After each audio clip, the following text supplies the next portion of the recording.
Buenas tardes a todos, a todas. Mi nombre es Kiko García, Coronacrisis Financiera. Hoy vamos a hablar de este tema muy interesante. Todos lo tenemos que tener en cuenta. El tema sanitario está muy complicado y esto va a ser consecuencia del tema sanitario. Coronacrisis Financiera lo hemos denominado. Bueno, aquí tenéis mis datos. Si alguien quiere contactar conmigo más directamente, podéis seguirme por email, por Instagram, por LinkedIn o a través de este propio canal de YouTube. Vamos a comenzar. Lo más difícil está comenzando y esto es así, aunque nos cueste pensarlo y asumirlo, estamos todos confinados, hay ciertas restricciones, pero lo cierto es que lo más difícil no es el confinamiento, no es lo que está ocurriendo ahora mismo, que es muy grave ya por el tema sanitario. Esto va a tener graves consecuencias no solo en las vidas humanas, sino en la propia economía, que va a ser una consecuencia de todo ello, ¿vale? Entonces, todo lo que hoy vais a ver aquí, lo que os voy a comentar, está basado en opiniones personales mías y que he cogido gracias a tener contactos de confianza, gente del entorno con los que puedo hablar, sanitarios que están ahí en primera línea de batalla día a día, que te cuentan novedades, fuentes fiables, un poco para que utilicéis pues mi opinión para tener otra versión más, como la que puede ser la vuestra, y a partir de ahí lo complementéis a vuestro propio criterio y hagáis vuestras propias acciones. ¿Qué es importante saber a día de hoy? Después de tener muchas conversaciones con gente, de tener varias reuniones y hablar con distintas personalidades, lo que tenemos que tener en cuenta en tema de económico, de finanzas, principalmente es esta curva que vemos aquí. ¿Qué es esta curva? Pues ni más ni menos que la curva de infectados. Esta es una gráfica que he sacado esta misma mañana, hoy 3 de abril, en la que vemos que esa gráfica, desde la última semana de marzo, no hace nada más que crecer y de forma muy rápida, casi exponencial. Todas las decisiones de empresas que están haciendo ERTEs, medidas que están tomando los gobiernos en todo el mundo, todo eso está muy relacionado con esta curva. No hay otros parámetros de importancia. El parámetro más importante ahora mismo es esta curva. Por eso se habla mucho del aplanamiento de la curva, cuándo vamos a llegar, cuándo no, qué es lo que puede ocurrir, porque al final va a ser mucho lo que determine qué se puede seguir haciendo a partir de los próximos días, ¿no? Pero bueno, ya veis la velocidad que tiene esta curva hacia arriba. Frenar esto de golpe o en seco es muy complicado, ya me lo transmiten los sanitarios, nos va a costar mucho tiempo, ellos son los expertos y hay que hacerles caso. Yo creo que es difícil que esto frene de golpe, pero hay que estar preparados e irse preparando para cuando esto vaya ocurriendo, porque vamos a ver los posibles escenarios que tenemos, sobre todo a corto plazo, a unos meses vista. Sigo insistiendo, yo las fuentes que tengo me transmiten pues, distintas opiniones y distintas informaciones, y a través de ellas yo he creado mi propio criterio, como os he dicho antes. Y de esos criterios que yo he sacado he podido observar como 3 escenarios posibles, que son los que vamos a ver a continuación. El primero que es factible, pero bastante bajo, que pueda ocurrir, es que se encuentre un antídoto, la vacuna, un fármaco, algo que haga que la gente se lo tome y, digamos, esto se cure, se quite, o bien que haya más test para hacer a la población.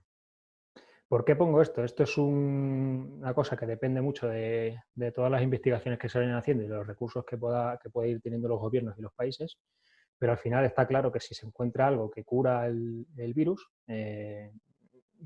nos vamos a desestancar. Digamos que otra vez vamos a poder volver a arrancar, la economía se va a reactivar, la gente va a poder volver a trabajar y en consecuencia la economía echará a rodar de nuevo, ¿no?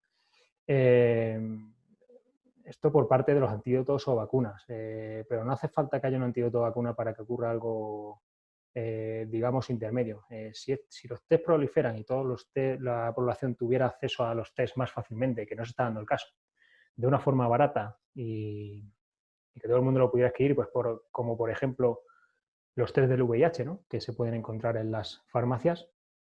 Esto lo que conllevaría, lo que podría derivar es por ejemplo, no hacer confinamientos totales. de un país, ¿no? Y cerrar un país y parar la economía de todo un país.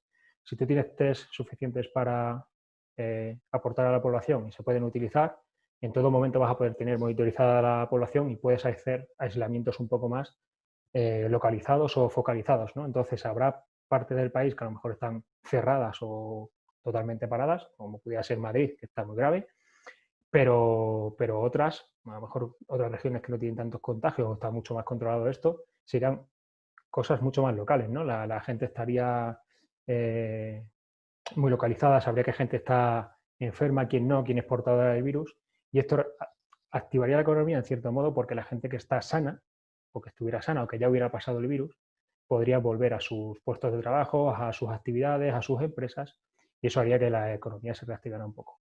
Ya os digo que este porcentaje, según me cuentan, es bastante bajo y no es a corto plazo, sobre todo. No es a pocos meses. Las vacunas tienen su tiempo de creación, pruebas y efectividad y hasta que salga una vacuna que sea buena, es fácil que pasen varios meses más. El segundo escenario es algo totalmente incontrolable al ser humano y puede ser, obviamente, que algo de causas naturales frene esto, ¿no? Como es la estacionalidad en el gripe de la virus, ¿no? Del virus, el virus de la gripe, perdón. Entonces, ¿qué puede ocurrir aquí? Pues un poco lo mismo, que se habla mucho, hay estudios de universidades potentes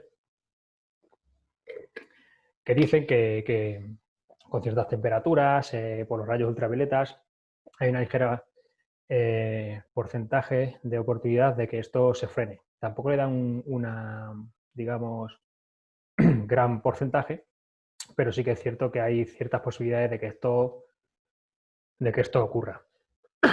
Si esto ocurre, obviamente la economía también se va a reactivar, pero es cierto que va ligado a la estacionalidad, es decir, hasta que no vaya llegando un poco más el verano, las altas temperaturas, en ciertos países esto no lo veremos.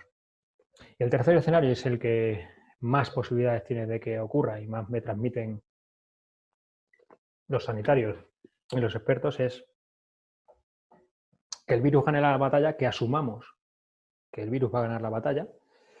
La vacuna saldría cuando saldría, pero nosotros asumimos que el virus gana la batalla y esto vuelve un poco a la normalidad, ¿no? Esto significa que la población se va a infectar en mayor o menor medida en un número muy grande y la mayoría de la gente lo que va a hacer es tener los anticuerpos para pasar ese virus, ¿no? Por delante, pues obviamente va a haber, por desgracia, más muertes y un poco lo que me transmite esta idea es que pues hay países que ya de hecho desde el primer día lo han asumido, ¿no? Si tú te vas a países de África no queda otra que asumir que el virus va a estar ahí presente porque es o el virus o morirte de hambre, por ejemplo.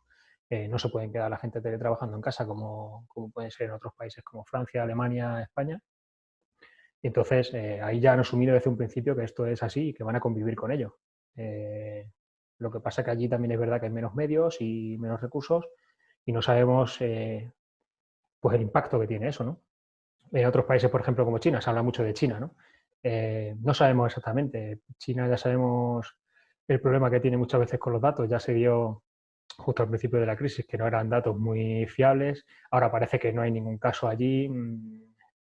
No sabemos qué creernos porque siempre ha habido cierto ocultismo en esa parte y a partir de ahí pues cada uno tiene que sacar un poco sus propias conclusiones, ¿no? Yo creo que mi idea, mi opinión personal es que en China han asumido que eso a corto plazo no es controlable, se les ha ido completamente ya de las manos y lo que están haciendo un poco es intentar reactivar poco a poco su economía porque son grandes productores, es una gran economía mundial y desde ese papel lo que no pueden hacer es tener el país completamente parado varios meses porque sería seguramente la ruina para ellos y la ruina para gran parte del mundo.